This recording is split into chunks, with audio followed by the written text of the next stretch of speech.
Bé, precisament hem tingut l'avantatge, per dir-ho així, d'organitzar aquest Consell Assessor en matèria de les eleccions europees que encapçala en Ramon Tremosa per part de Convergència i Unió, i la veritat és que jo em quedo content perquè ens ha vingut un munt de persones, expertes, primera línia acadèmica, bons professionals en diferents matèries, gent reconeguda,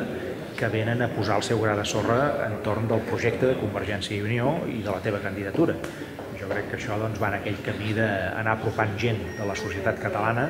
entorn de Convergència i Unió, anar fent gruix, anar fent pinya, anar fent massa crítica, i d'aquesta manera, a través d'aquest gruix, tant sigui per Europa com per Catalunya, anar-li donant la volta a la situació del país i anar superant aquesta crisi que tenim, aixecant Catalunya i d'una forma o d'una altra situant el país i la seva gent en allà on els hi correspon, també, òbviament, a dintre de la pròpia Unió Europea. Bé,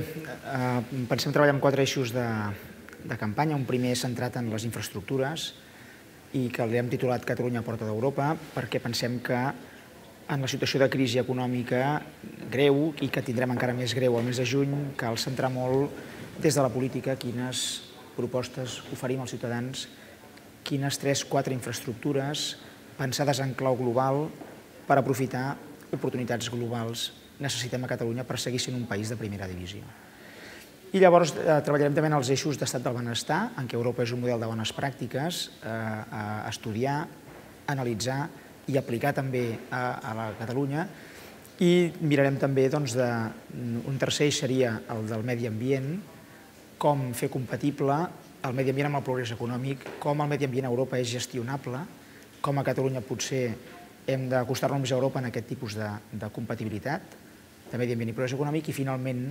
l'últim punt, l'últim quart eix de la campanya seria noves formes de participació democràtica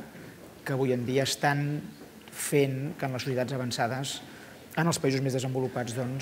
millori la participació i la implicació dels ciutadans en la política.